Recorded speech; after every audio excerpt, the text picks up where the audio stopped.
ਭਈ ਹੋਰਾਂ ਸ਼ਾਇਰਾਂ ਚੱਕੀਆਂ ਝੋਤੀਆਂ ਨੇ ਤੇ ਗੱਲਾਂ ਪੀਠਾਏ ਵਿੱਚ ਖਰਾਸ ਦੇ ਮੈਂ ਤੇ ਸਮਝ ਲੈਣ ਆਕਲ ਹੋਸ਼ ਗੌਰ ਕਰਕੇ ਭੇਤ ਰੱਖਿਆ ਵਿੱਚ ਲਿਬਾਸ ਦੇ ਮੈਂ।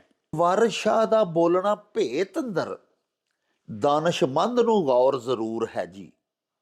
ਬਿਨਾਂ ਜਾਣ ਪਛਾਣ ਦੇ ਕੌਣ ਸਮਝੇ ਬੋਲੇ ਬੋਲੀਆਂ ਜੋ ਵਾਰਿਸ ਸ਼ਾਹ ਮੇਰਾ। ਖਰਾਸ ਦੇ ਆਟੇ ਤੋਂ ਬਾਅਦ ਫਿਰ ਇੱਕ ਦੌਰ ਐਸਾ ਵੀ ਆਇਆ ਸੀ ਕਿ ਬਿਜਲੀ ਨਾਲ ਚੱਲਣ ਵਾਲੀਆਂ ਚੱਕੀਆਂ ਤੇ ਆ ਗਈਆਂ ਸਨ, ਲੇਕਿਨ ਪੱਥਰ ਦੇ ਪੁੜਾਂ ਵਾਲੀਆਂ ਚੱਕੀਆਂ ਹੁੰਦੀਆਂ ਸਨ ਤੇ ਲੋਕੀ ਜਾ ਕੇ ਉੱਥੋਂ ਆਟਾ ਪਿਆਉਂਦੇ ਹਨ ਪੱਥਰ ਦੀਆਂ ਚੱਕੀਆਂ ਦੇ ਵਿੱਚੋਂ। ਸਾਡੇ ਇੱਕ ਬੜੇ ਪਿਆਰੇ ਮਿੱਤਰ ਨੇ ਸਾਹਿਬੋ, ਇੰਡੀਆ ਦਾ ਇੱਕ ਇਲਾਕਾ ਹੈ ਜਮਨਾ ਨਗਰ ਹਰਿਆਣਾ ਦੇ ਵਿੱਚ, ਉੱਥੇ ਵਸਦੇ ਨੇ। ਉਹਨਾਂ ਦਾ ਨਾਂ ਹੈ ਦਿਲਜੀਤ ਸਿੰਘ ਰੰਗਰਤਾ। ਉਹਨਾਂ ਸਾਹਿਬੋ ਸਾਨੂੰ ਅੱਜ ਪੀਰ ਵਾਰਿਸ ਸ਼ਾਹ ਸੈਯਦ ਦਾ ਇੱਕ ਮਿਸਰਾ ਭਿਜਵਾਇਆ ਹੈ। ਕਾਰਟੀਲੇਜ ਪਿਆਰਿਓ ਅਜਿਹੀ ਹੱਡੀ ਹੁੰਦੀ ਏ ਜਿਹੜੀ ਹੁੰਦੀ ਤੇ ਹੱਡੀ ਦੀ ਇੱਕ ਕਿਸਮ ਹੈ, ਲੇਕਿਨ ਉਹਨੂੰ ਮੁਰਕਣੀ ਹੱਡੀ ਅਸੀਂ ਆਖਦੇ ਹਾਂ ਪੰਜਾਬੀ 'ਚ। ਅਜਿਹੀ ਹੱਡੀ ਜਿਹੜੀ ਨਰਮ ਹੱਡੀ ਹੁੰਦੀ ਹੈ। ਤੁਸੀਂ ਵੇਖਿਆ ਹੋਣਾ ਬੜਾ ਸਰਕਸ਼ ਜਾਨਵਰ ਜਿਹੜਾ ਨਾ ਜੀ, ਉਹਨੂੰ ਅਸੀਂ ਪਿੰਡਾਂ ਥਾਵਾਂ ਦੇ ਲੋਕ ਉਹਦੇ ਸਿੰਘ ਦੇ ਵਿੱਚੋਂ ਦੀ ਰੱਸੀ ਪਾ ਕੇ ਨਾ ਉਹਨੂੰ ਕਿੱਲੇ ਤੇ ਬੰਨ੍ਹ ਦਿੰਦੇ ਆ। ਹੁਣ ਉਹ ਕਿੱਲਾ ਨਹੀਂ ਤੁੜਾ ਸਕਦਾ, ਸਡਨ ਸ਼ੌਕ ਦੇ ਵਿੱਚ ਜਾ ਸਕਦਾ ਜਾਨਵਰ, ਯਾਨੀ ਜਾਨਵਰ ਨੂੰ ਫਾਲਜ ਤੱਕ ਹੋ ਸਕਦਾ। ਦਿਮਾਗ ਦੇ ਨਾਲ ਜੋ ਸਿੱਧਾ ਤਾਲੁਕ ਹੈ, ਯਾਨੀ ਅਗਰ ਕਿਸੇ ਦੇ ਸਿੰਘ ਦੇ ਉੱਤੇ ਸੋਟਾ ਜ਼ੋਰ ਦੀ ਕੱਢ ਮਾਰੇ ਡੰਗਰ ਚਾਰਨ ਵਾਲਾ ਤੇ ਕਾਰਡੀਅਕ ਅਰੈਸਟ ਵੀ ਹੋ ਸਕਦਾ, ਯਾਨੀ ਹਰਕਤ ਕਲਬ ਬੰਦ ਹੋ ਸਕਦੀ ਹੈ।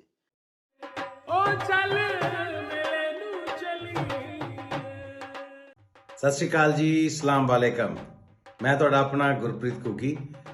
ਕਹਿੰਦੇ ਜੀ ਕਿ ਦੁਨੀਆ ਇੱਕ ਮੇਲਾ ਹੈ, ਪਰ ਸੱਚ ਮੰਨਿਓ ਇਸ ਮੇਲੇ ਦੇ ਵਿੱਚ ਰੌਣਕ ਪੰਜਾਬੀਆਂ ਦੀ ਹੈ।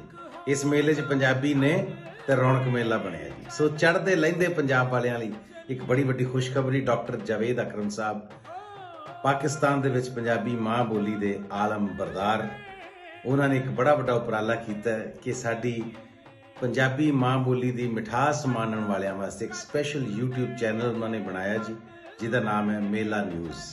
ਸੋ ਮੇਲਾ ਨਿਊਜ਼ ਦੇ ਉੱਤੇ ਤੁਸੀਂ ਇੱਧਰਲੇ ਔਰ ਉੱਧਰਲੇ ਪੰਜਾਬ ਦੀਆਂ ਸਾਡੀਆਂ ਪੰਜਾਬੀ ਸੱਭਿਆਚਾਰ ਦੀਆਂ ਗਤੀਵਿਧੀਆਂ ਬਾਰੇ ਜਾਣਦੇ ਰਹੋਗੇ, ਸਾਰੀ ਹਲਚਲ ਬਾਰੇ ਜਾਣੋਗੇ, ਔਰ ਸਪੈਸ਼ਲੀ ਸੂਫੀਆਨਾ ਕਲਾਮ ਇੱਧਰਲੇ ਉੱਧਰਲੇ ਇਹ ਜਿਹੜੇ ਤੁਹਾਨੂੰ ਇਸ ਚੈਨਲ ਦੇ ਉੱਤੇ ਦੇਖਣ ਸੁਣਨ ਨੂੰ ਮਿਲਣਗੇ। ਸੋ ਇਸ ਚੈਨਲ ਨੂੰ ਲਾਈਕ ਕਰੋ, ਸਬਸਕ੍ਰਾਈਬ ਕਰੋ, ਔਰ ਡਾਕਟਰ ਜਾਵੇਦ ਅਕਰਮ ਸਾਹਿਬ ਨੂੰ ਪੂਰਾ ਹੁਲਾਰਾ ਦਿਓ ਕਿ ਪੰਜਾਬੀ ਮਾਂ ਬੋਲੀ ਦੀ ਸੇਵਾ ਕਰਦੇ ਰਹਿਣ। ਆਮੀਨ।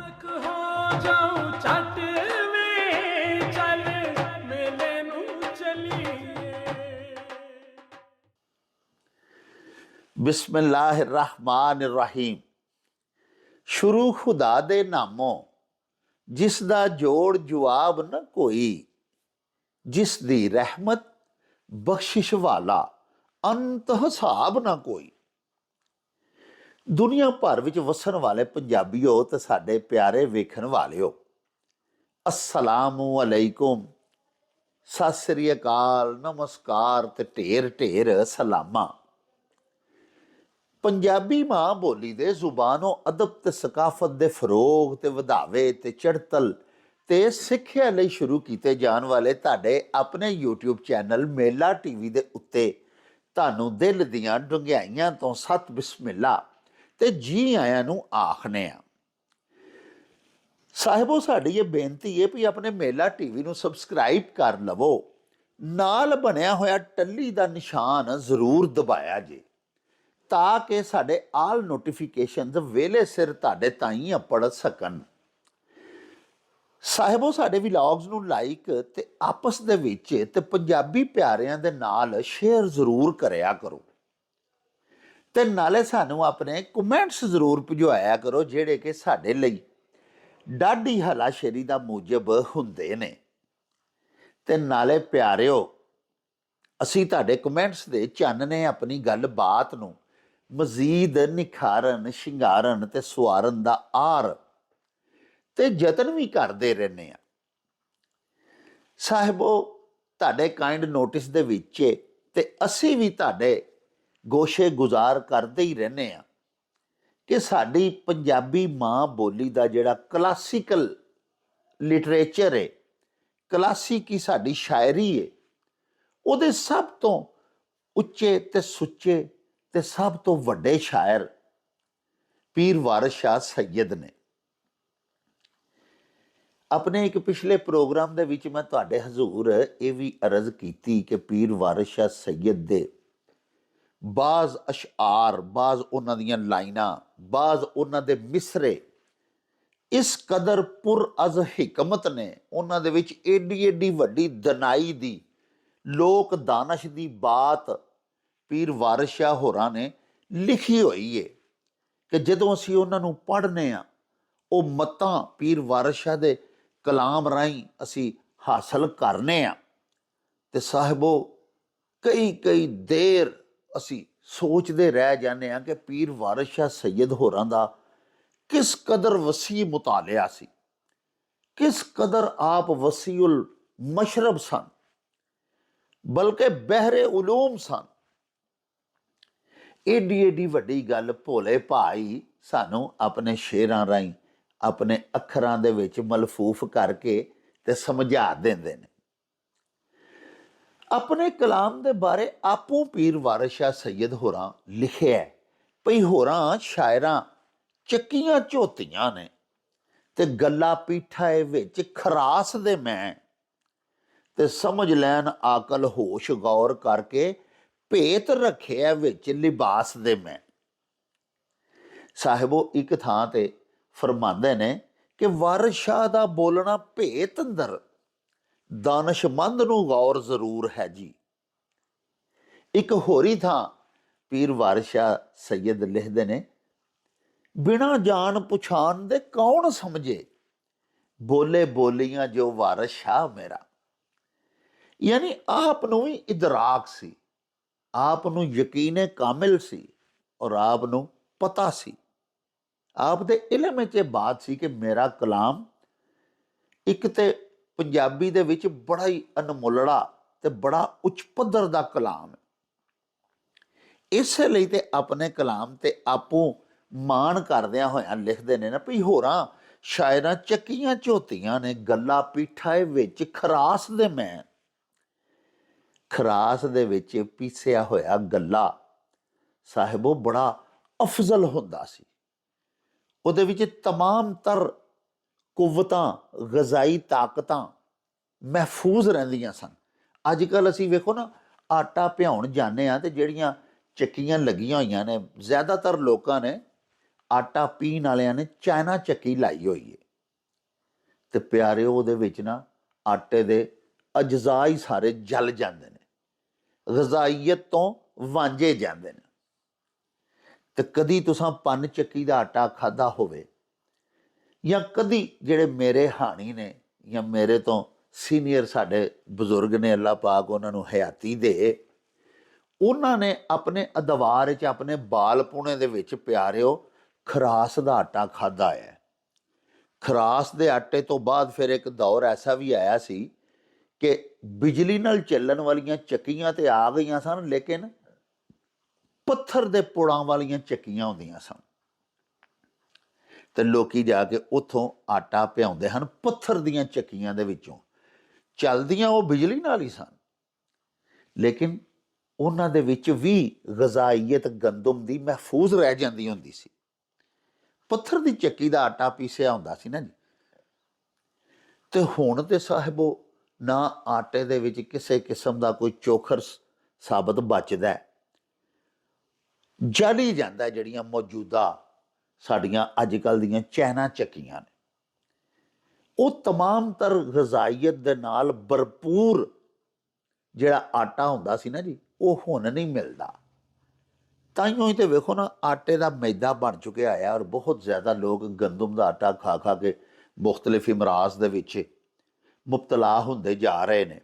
ਔਰ ਸਾਡੇ ਅਜੋਕੇ ਸਮੇਂ ਦੇ ਬਹੁਤ ਸਾਰੇ ਲੋਕ ਜਿਹੜੇ ਸ਼ੂਗਰ ਦੀਆਂ ਦਵਾਈਆਂ ਵੇਚਦੇ ਨੇ, ਉਹ ਸਭ ਤੋਂ ਪਹਿਲੇ ਲੋਕਾਂ ਨੂੰ, ਮਰੀਜ਼ਾਂ ਨੂੰ ਆਖਦੇ ਨੇ ਵੀ ਕਣਕ ਦਾ ਆਟਾ ਖਾਣਾ ਬੰਦ ਕਰ ਦਿਓ। ਹਾਲਾਂ ਸਾਡੇ ਵਡਕੇ ਸਾਰੀ ਜ਼ਿੰਦਗੀ ਕਣਕ ਦਾ ਆਟਾ ਖਾਂਦੇ ਰਹੇ। ਇਹ ਗੱਲ ਜ਼ਰੂਰ ਸੀ ਕਿ ਉਹਨੂੰ ਉਹ ਛਾਣਦੇ ਨਹੀਂ ਸਨ ਹੁੰਦੇ, ਹੁਣ ਲੋਕੀ ਨਫਾਸਤ ਪਸੰਦ ਹੋ ਗਏ, ਸਫੈਦ ਆਟਾ ਮੈਦਾ ਜ਼ਿਆਦਾ ਇਸਤੇਮਾਲ ਕਰਨ ਲੱਗ ਪਏ, ਜਿਹਦੀਆਂ ਬਹੁਤ ਸਾਰੀਆਂ ਖਰਾਬੀਆਂ ਸਾਡੇ ਸਾਹਮਣੇ ਆਈਆਂ ਔਰ ਬਹੁਤ ਸਾਰੀਆਂ ਇਮਰਾਜ਼ ਦੇ ਨਾਲ ਸਾਡਾ ਪਾਲਾ ਪੈ ਗਿਆ। ਸੋ ਪੀਰ ਵਾਰਿਸ ਸ਼ਾਹ ਸੈਯਦ ਪੈ ਫਰਮਾਉਂਦੇ ਨੇ ਕਿ ਜੇ ਹੋਰਾਂ ਸ਼ਾਇਰਾਂ ਦਾ ਜਿਹੜਾ ਕਲਾਮ ਹੈ ਨਾ, ਉਹ ਤੁਸੀਂ ਇੱਕ ਚੱਕੀ ਦੇ ਵਿੱਚ ਪੀਸਿਆ ਹੋਇਆ ਆਟਾ ਸਮਝ ਲਵੋ, ਤੇ ਮੇਰਾ ਕਲਾਮ ਜਿਹੜਾ ਨਾ ਉਹ ਖਰਾਸ ਦੇ ਵਿੱਚ ਪੀਸਿਆ ਹੋਇਆ, ਯਾਨੀ ਸਭ ਤੋਂ ਆਲਾ ਦਰਜੇ ਦਾ ਗੱਲਾ ਜਿਹੜਾ ਨਾ ਉਹ ਖਰਾਸ ਦੇ ਵਿੱਚ ਪੀਸਿਆ ਹੋਇਆ ਹੁੰਦਾ ਹੈ। ਤੇ ਮੇਰਾ ਕਲਾਮ ਵੀ ਜਿਹੜਾ ਨਾ ਜੀ ਉਹ ਬਹੁਤ ਆਲਾ ਦਰਜੇ ਦਾ। ਆਪੋ ਆਪਣੇ ਕਲਾਮ ਦੇ ਉੱਤੇ ਮਾਣ ਕਰਦਿਆਂ ਹੋਇਆਂ ਪੈ ਲਿਖਦੇ ਨੇ। ਸਾਡੇ ਇੱਕ ਬੜੇ ਪਿਆਰੇ ਮਿੱਤਰ ਨੇ ਸਾਹਿਬੋ, ਇੰਡੀਆ ਦਾ ਇੱਕ ਇਲਾਕਾ ਹੈ ਜਮਨਾ ਨਗਰ ਹਰਿਆਣਾ ਦੇ ਵਿੱਚ, ਉੱਥੇ ਵਸਦੇ ਨੇ। ਉਹਨਾਂ ਦਾ ਨਾਂ ਹੈ ਦਿਲਜੀਤ ਸਿੰਘ ਰੰਗਰਤਾ। ਉਹਨਾਂ ਸਾਹਿਬੋ ਸਾਨੂੰ ਅੱਜ ਪੀਰ ਵਾਰਿਸ ਸ਼ਾਹ ਸੈਯਦ ਦਾ ਇੱਕ ਮਿਸਰਾ ਭਿਜਵਾਇਆ ਹੈ।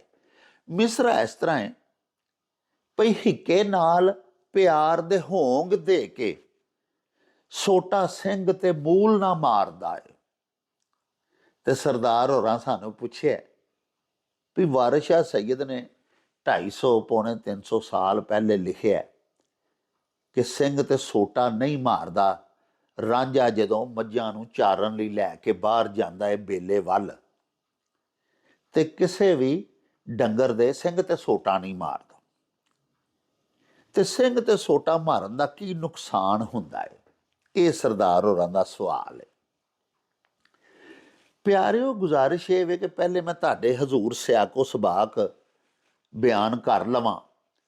ਜਦੋਂ ਹੀਰ ਤੇ ਰਾਂਝਾ ਆਪਸ ਵਿੱਚ ਸਲਾਹ ਕਰ ਲੈਂਦੇ ਨੇ ਨਾ, ਤੇ ਹੀਰ ਰਾਂਝੇ ਨੂੰ ਆਖਦੀ ਹੈ ਕਿ ਮੇਰੇ ਬਾਪ ਨੂੰ ਇੱਕ ਅਜਾਲੀ ਚਾਹੀਦਾ, ਇੱਕ ਚਰਵਾਲ ਚਾਹੀਦਾ ਸਾਡੇ ਡੰਗਰ ਸਾਂਭਣ ਲਈ, ਉਹਨਾਂ ਨੂੰ ਚਾਰਨ ਲਈ ਬਾਹਰ ਖੜਨ ਦੇ ਵਾਸਤੇ ਇੱਕ ਮੁਲਾਜ਼ਮ ਸਾਨੂੰ ਚਾਹੀਦਾ, ਤੇ ਆ ਤੈਨੂੰ ਮੈਂ ਆਪਣੇ ਬਾਪ ਦੇ ਕੋਲ ਲੈ ਚੱਲਣੀ ਆ, ਤੇ ਜਾ ਕੇ ਉੱਥੇ ਤੈਨੂੰ ਭਰਤੀ ਆਪਣੇ ਘਰ ਮੁਲਾਜ਼ਮ ਕਰਵਾ ਲੈਂਦੀ ਆ।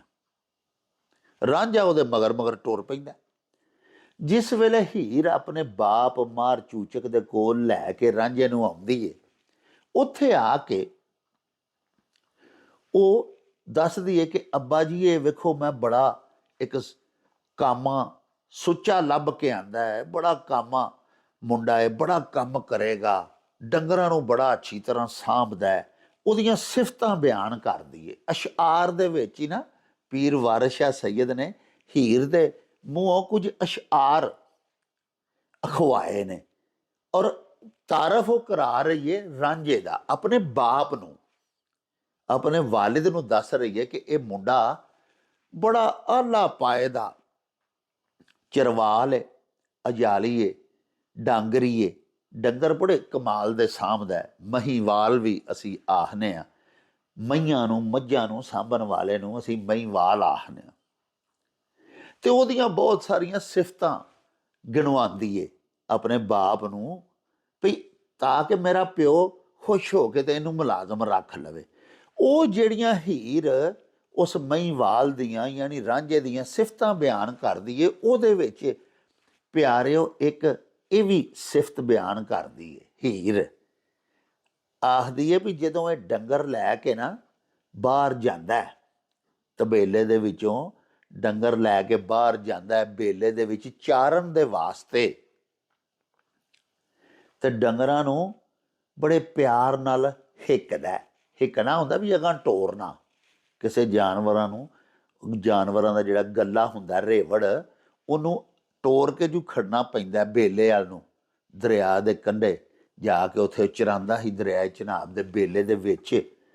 ਤੇ ਡੰਗਰਾਂ ਨੂੰ ਜਦੋਂ ਖੜਦਾ ਤੇ ਉਹਨਾਂ ਦੇ ਉੱਤੇ ਤਸ਼ੱਦਦ ਨਹੀਂ ਕਰਦਾ, ਐਵੇਂ ਸੋਟੇ ਨਹੀਂ ਮਾਰਦਾ।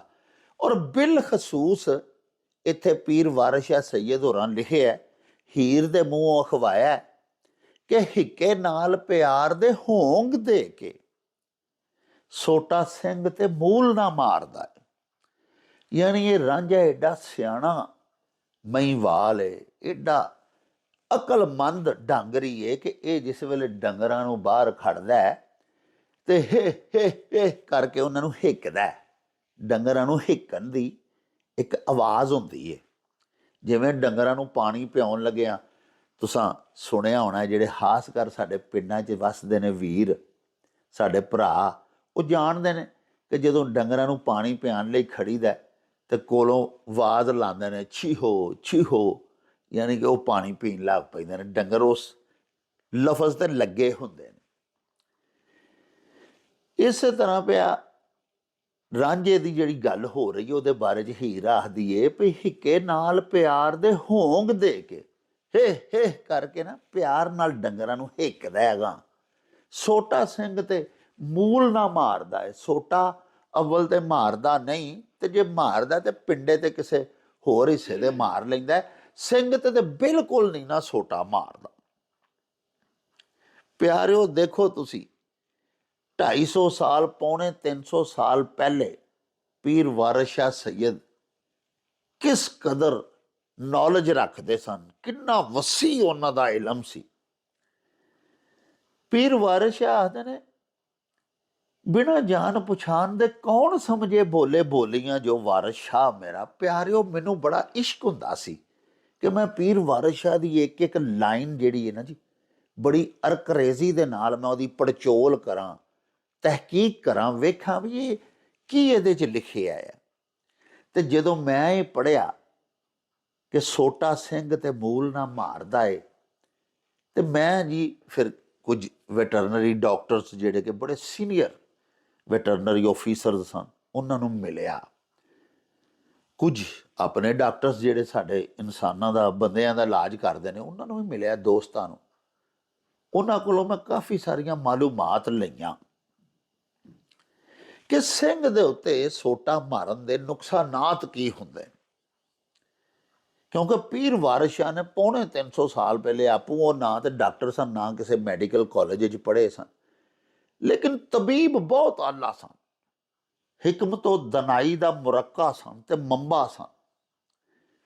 ਮੈਂ ਕਿਹਾ ਜੇ ਵਾਰਿਸ ਸ਼ਾਹ ਲਿਖਿਆ ਨਾ ਕਿ ਸੋਟਾ ਸਿੰਘ ਤੇ ਮੂਲ ਨਾ ਮਾਰਦਾ ਹੈ, ਤੁਸੀਂ ਦੇਖੋ ਨਾ, ਇੱਕ ਆਲਮੇ ਦੀਨ, ਇੱਕ ਮਸਜਿਦ ਦਾ ਇਮਾਮ, ਮਲਕਾ ਹਾਂਸ ਦੀ ਮਸਜਿਦ ਦੇ ਵਿੱਚ ਬੈਠ ਕੇ ਆਪ ਨੇ ਹੀਰ ਲਿਖੀ ਸੀ। ਹੁਣ ਵੀ ਉੱਥੇ ਹੁਜਰਾ ਪੀਰ ਵਾਰਿਸ ਸ਼ਾਹ ਮੌਜੂਦ ਹੈ। ਤੇ ਡੰਗਰਾਂ ਦਾ ਇੰਨਾ ਨੌਲੇਜ ਹੈ ਕਿ ਡੰਗਰ ਦੇ ਸਿੰਘ ਤੇ ਸੋਟਾ ਨਹੀਂ ਮਾਰਨਾ ਚਾਹੀਦਾ। ਇਹ ਵੀ ਮੈਂਸ਼ਨ ਕੀਤਾ ਹੈ ਆਪਣੇ ਕਲਾਮ ਦੇ ਵਿੱਚ ਪੀਰ ਵਾਰਿਸ ਸ਼ਾਹ ਸੈਯਦ ਹੋਰਾਂ ਨੇ, ਇਹਨੂੰ ਪੁਆਇੰਟ ਆਊਟ ਕੀਤਾ ਔਰ ਇਹ ਬੜਾ ਅਹਿਮ ਨੁਕਤਾ ਬਿਆਨ ਕੀਤਾ।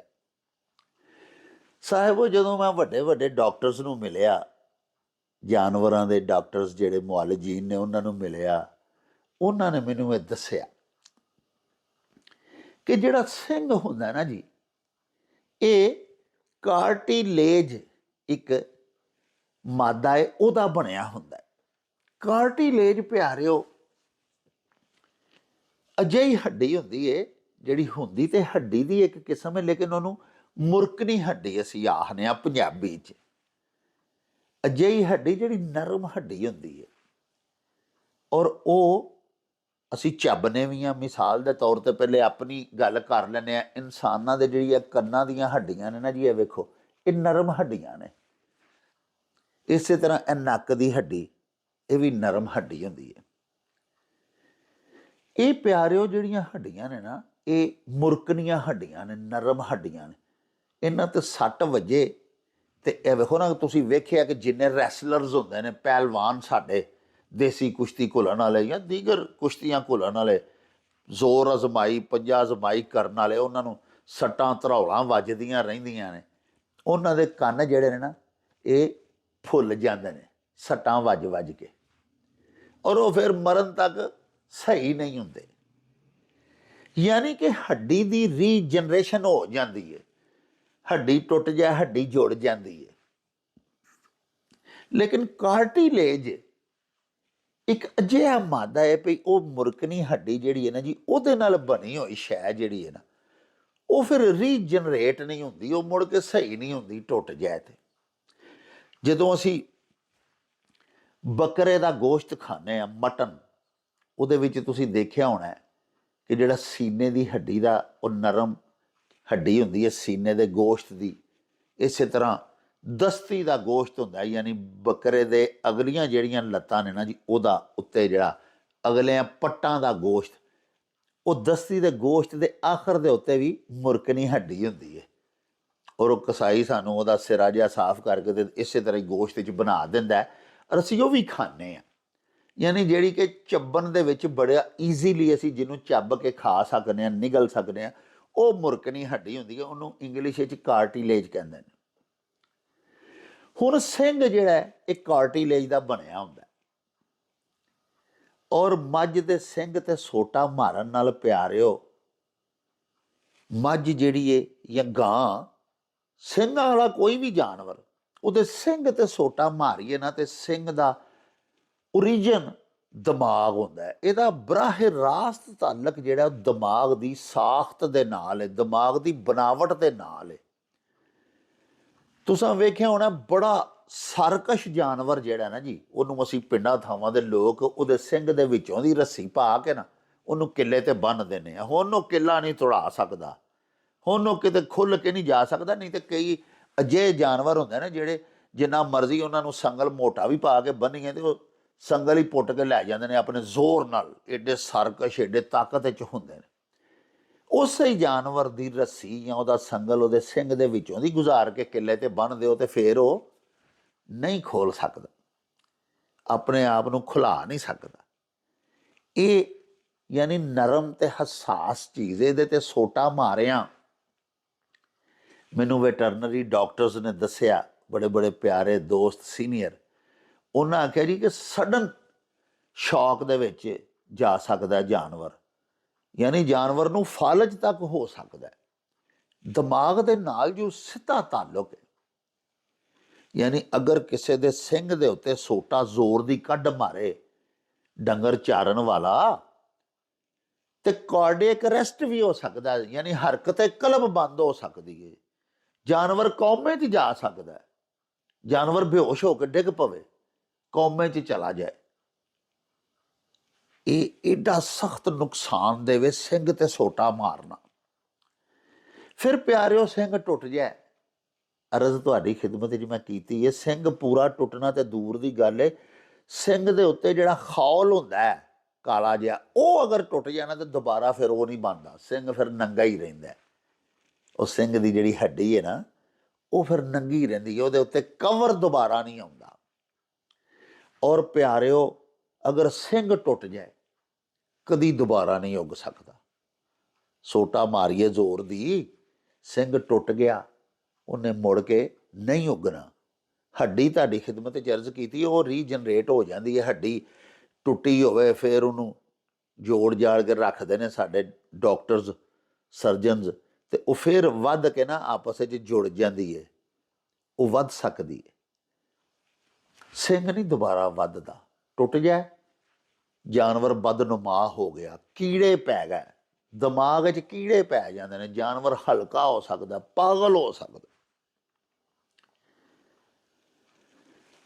ਤੁਸੀਂ ਦੇਖੋ ਕਿ ਇਹ ਚੰਦ ਗੱਲਾਂ ਮੈਂ ਤੁਹਾਡੇ ਹਜ਼ੂਰ ਬਿਆਨ ਕੀਤੀਆਂ ਨੇ। ਇਸ ਤੋਂ ਇਲਾਵਾ ਦਿਮਾਗ ਦੀ ਸਾਖਤ, ਦਿਮਾਗ, ਸਾਰੇ ਜਾਨਵਰ ਦੇ ਜਿਸਮ ਦਾ ਟੋਟਲ ਨਰਵਸ ਸਿਸਟਮ ਮੁਤਾਸਰ ਹੋ ਸਕਦਾ ਹੈ। ਬਹੁਤ ਜ਼ਿਆਦਾ ਤਫਸੀਲ ਨਾਲ ਮੈਨੂੰ ਡਾਕਟਰਸ ਨੇ ਦੱਸਿਆ ਕਿ ਸਿੰਘ ਤੇ ਸੋਟਾ ਮਾਰਨ ਦੇ ਕਿਸ ਕਦਰ ਨੁਕਸਾਨਾਤ ਨੇ, ਪੂਰਾ ਇੱਕ ਕਿਤਾਬ 'ਚ ਲਿਖਿਆ ਜਾ ਸਕਦਾ। ਤੇ ਅਸਾਂ ਵੇਖਿਆ ਅਕਸਰ ਜਾਨਵਰ ਥੋੜ੍ਹੀ ਜਿਹੀ ਸਰਕਸ਼ੀ ਵਹਾਉਂਦਾ ਹੋਵੇ ਅੱਗੋਂ, ਤਾਂ ਸਾਡੇ ਕੁਝ ਨਾਦਾਨ ਦੋਸਤ ਸੋਟਾ ਕੱਢ ਮਾਰਦੇ ਨੇ ਸਿੰਘ ਤੇ ਬੜੀ ਜ਼ੋਰ ਦੀ। ਹੁਣ ਤੁਸੀਂ ਪੀਰ ਵਾਰਿਸ ਸ਼ਾਹ ਸੈਯਦ ਦੇ ਮਿਸਰੇ ਤੇ ਆ ਜਾਓ ਕਿ ਰਾਂਝੇ ਦੀਆਂ ਸਿਫਤਾਂ ਬਿਆਨ ਕਰਦੇ ਹੋਇਆ ਹੀਰ ਵੀ ਆਖਦੀ ਏ ਭਈ ਹਿੱਕੇ ਨਾਲ ਪਿਆਰ ਦੇ ਹੋਂਗ ਦੇ ਕੇ ਜਦੋਂ ਡੰਗਰ ਲੈ ਕੇ ਬਾਹਰ ਜਾਂਦਾ ਬੇਲੇ ਵੱਲ ਨੂੰ, ਤੇ ਡੰਗਰਾਂ ਨੂੰ ਪਿਆਰ ਨਾਲ ਹਿੱਕਦਾ, ਹੋਂਗ ਦੇ ਦੇ ਕੇ, ਹਾ ਹਾ ਹਾ ਕਰ ਕਰਕੇ ਅਗਾਂ ਟੋਰਦਾ, ਸੋਟਾ ਸਿੰਘ ਤੇ ਮੂਲ ਨਾ ਮਾਰਦਾ ਹੈ। ਪਿਆਰਿਓ ਇਸ ਇੱਕ ਪੀਰ ਵਾਰਿਸ ਸ਼ਾਹ ਦੇ ਮਿਸਰੇ ਨੇ ਅੱਜ ਤੱਕ ਮੈਨੂੰ ਸੋਚੀ ਪਾਇਆ ਹੋਇਆ ਕਿ ਪੀਰ ਵਾਰਿਸ ਸ਼ਾਹ ਸੈਯਦ ਹੋਰਾਂ ਨੂੰ ਪਤਾ ਸੀ ਕਿ ਸਿੰਘ ਤੇ ਸੋਟਾ ਮਾਰਨ ਨਾਲ ਕੀ ਕੀ ਨੁਕਸਾਨ ਹੋ ਸਕਦਾ ਜਾਨਵਰ ਨੂੰ, ਕਿਹੜੀ ਕਿਹੜੀ ਉਹਨੂੰ ਬਿਮਾਰੀ ਔਰ ਆਰਜ਼ਾ ਲੱਗ ਸਕਦਾ। ਜਾਨਵਰ ਦਾ ਵੇਖੋ ਨਾ, ਇੱਕ ਸਿੰਘ ਹੀ ਟੁੱਟ ਗਿਆ, ਏਡੀ ਖੂਬਸੂਰਤ ਕੁੰਡੀ ਮੱਝ ਹੈ ਜਾਂ ਮੀਣੀ ਹੈ, ਕਿੰਨੀ ਪਿਆਰੀ ਹੈ। ਸੋਟਾ ਮਾਰਿਆ, ਉਹਦਾ ਸਿੰਘ ਟੁੱਟ ਗਿਆ। 10 ਲੱਖ ਦੀ ਜਿਹੜੀ ਮੱਝ ਹੈ ਨਾ ਸਾਹਿਬ, ਉਹ ਅੱਜ ਕੱਲ੍ਹ ਡੰਗਰ ਬੜੇ ਮਹਿੰਗੇ ਨੇ, ਉਹਨੂੰ ਲੱਖ ਤੋਂ ਕੋਈ ਨਹੀਂ ਲਏਗਾ। ਉਹ ਬਦਨੁਮਾ ਹੋ ਗਈ, ਬਦਸੂਰਤ ਹੋ ਗਈ। ਹੋਰ ਉਹਨੂੰ ਕਿੰਨੇ ਕੁ ਆਰਜ਼ੇ ਲੱਗ ਸਕਦੇ ਨੇ। ਕੁਝ ਮੈਂ ਤੁਹਾਡੀ ਖਿਦਮਤ 'ਚ ਬਿਆਨ ਕੀਤੇ, ਕੁਝ ਫੇਰ ਅਗਲੀ ਨਸ਼ਿਸਤ 'ਚ ਤੁਹਾਨੂੰ ਦੱਸਾਂਗੇ। ਕਿਉਂਕਿ ਪਿਆਰਿਓ, ਪੀਰ ਵਾਰਿਸ ਸ਼ਾਹ ਦੇ ਤੇ ਇੱਕ ਇੱਕ ਮਿਸਰੇ ਦੇ ਉੱਤੇ ਕਈ ਕਈ ਨਸ਼ਿਸਤਾਂ ਹੋ ਸਕਦੀਆਂ।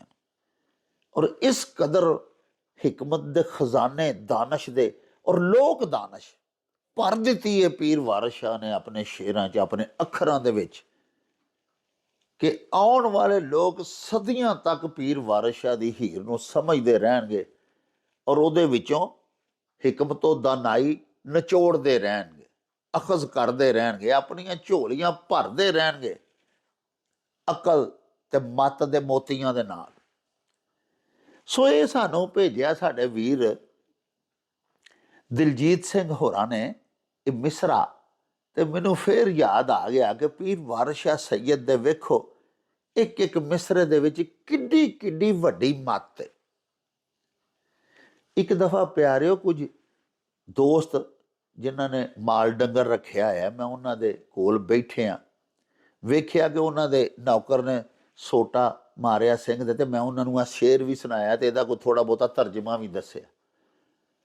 ਹੈਰਾਨ ਹੋ ਗਿਆ ਉਹ ਬਜ਼ੁਰਗ ਮੇਰੀਆਂ ਗੱਲਾਂ ਸੁਣ ਕੇ। ਉਹਨਾਂ ਆਖਿਆ, ਯਾਰ ਸਾਨੂੰ ਉਮਰਾਂ ਲੰਘ ਗਈਆਂ ਨੇ, ਵਿੱਚ ਕਈ 60 70 80 ਸਾਲ ਦੇ ਵੀ ਬਜ਼ੁਰਗ ਬੈਠੇ ਸਨ। ਉਹਨਾਂ ਆਖਿਆ ਸਾਰੀ ਜ਼ਿੰਦਗੀ ਦੇ ਡੰਗਰ ਰੱਖੇ ਨੇ ਤੇ ਵਗਾਤਾ ਸੋਟਾ ਕੱਢ ਵੀ ਮਾਰੀ ਦਾ ਸਿੰਘ ਤੇ ਯਾਰ ਸਾਨੂੰ ਤਾਂ ਪਤਾ ਹੀ ਨਹੀਂ ਸੀ ਕਿ ਸਿੰਘ ਤੇ ਸੋਟਾ ਮਾਰਨ ਦਾ ਇੰਨਾ ਨੁਕਸਾਨ ਹੈ।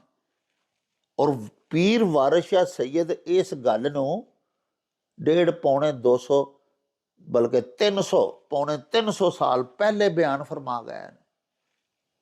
ਦੇਖੋ ਤੁਸੀਂ ਕਿ ਕਿਸ ਕਦਰ ਆਲਿਮ ਸਨ, ਕਿਸ ਕਦਰ ਸਾਹਿਬ ਵਕੂਫ ਸਨ ਪੀਰ ਵਾਰਿਸ ਸ਼ਾਹ।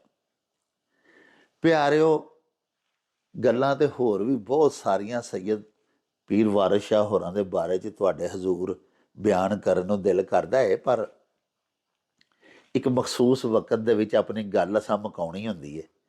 ਤੇ ਹੁਣ ਵੀ ਵਕਤ ਦੀ ਤੰਗੀ ਸਾਡਾ ਲੜ ਫੜ ਕੇ ਖਲੋਤੀ ਹੈ। ਲਵਾਂਗੇ ਤੁਹਾਡੇ ਤੋਂ ਇਜਾਜ਼ਤ ਇੰਸ਼ਾਅੱਲਾ। ਪੀਰ ਵਾਰਿਸ ਸ਼ਾਹ ਸੈਯਦ ਦੇ ਕਿਸੇ ਹੋਰ ਪੁਰ ਅਜ਼ ਹਿਕਮਤ ਮਿਸਰੇ ਦੇ ਨਾਲ ਫਿਰ ਤੁਹਾਡੀ ਖਿਦਮਤ ਦੇ ਵਿੱਚ ਜਲਦੀ ਹਾਜ਼ਰ ਹੋਵਾਂਗੇ। ਅੱਜ ਦਿਓ ਸਾਨੂੰ ਇਜਾਜ਼ਤ। ਲੈ ਉਹ ਯਾਰ ਹਵਾਲੇ ਰੱਬ ਦੇ ਤੇ ਮੇਲੇ 4 ਦਿਨਾਂ ਦੇ। ਉਸ ਦਿਨ ਈਦ ਮੁਬਾਰਕ ਹੋਸੀ, ਜਿਸ ਦਿਨ ਫੇਰ ਮਿਲਾਂਗੇ। ਰੱਬ ਰਾਖਾ ਤੇ ਅੱਲਾ ਬੇਲੀ। ਓ ਚੱਲ ਮੇਲੇ ਨੂੰ ਚਲੀਏ।